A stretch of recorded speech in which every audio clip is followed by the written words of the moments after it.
ایک دفعہ کا ذکر ہے کہ ایک بزرگ اپنی گہری سوچ اور تفکر میں ڈوبے ہوئے تخیل کی دنیا میں جا پہنچے۔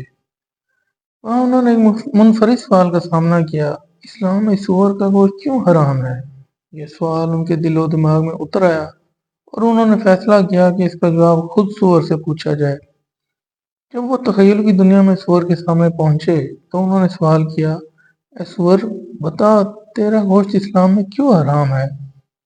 سور نے بزرگ کی طرف دیکھا اور گہری سانس لے کر جواب دینا شروع کیا: میں ایک ایسا جانور ہوں جس کے بارے میں بہت سی باتیں کہی جاتی ہیں۔ سور نے کہنا شروع کیا: تمہیں معلوم ہونا چاہیے کہ میرے عادات اور زندگی کے طریقے مجھے دوسروں سے منفرد بناتے ہیں۔ سب سے پہلے میں اپنے کمزور اور بیمار بچوں کو کھاتا ہوں۔ یہ بات تمہارے لیے عجیب لگ سکتی ہے، لیکن یہ میری فطرت میں شامل ہے۔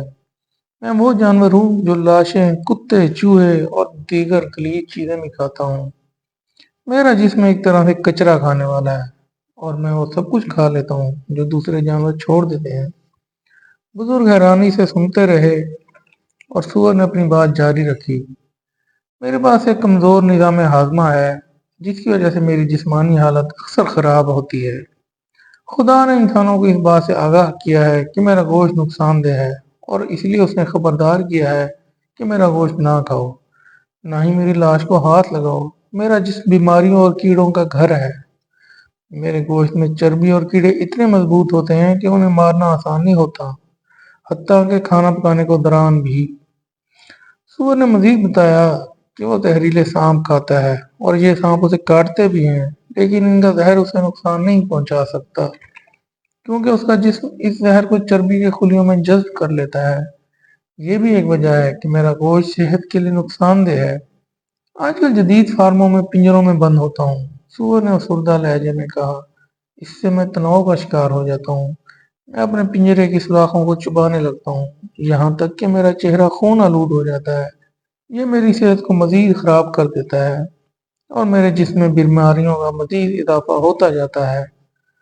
سور نے بزرگ کی طرف سنجیدگی سے دیکھا اور کہا: مجھے امید ہے کہ آپ سمجھ گئے ہوں گے کہ میرا گوشت کیوں حرام ہے۔ میرے گوشت میں نہ صرف زہریلے کیمیکل ہوتے ہیں بلکہ چربی اور کیڑے بھی اتنے ہی مضبوط ہوتے ہیں کہ انہیں مارنا مشکل ہو جاتا ہے۔ اگر آپ مجھے تجویز کردہ درجہ حرارت پر بھی پکاتے ہیں تو بھی میرے گوشت کا غذائیت سے بھرپور حصہ باقی نہیں رہتا۔ سور نے آخر میں کہا: یہ سچ ہے کہ انسان وہی ہوتا ہے جو وہ کھاتا ہے۔ خدا نے تمہیں خبردار کیا ہے کہ میرے گوشت سے دور رہو کیونکہ میں انسان کے لیے نقصان دہ ہوں۔ میں کبھی تمہارا کھانا بننے کے لیے پیدا نہیں کیا گیا۔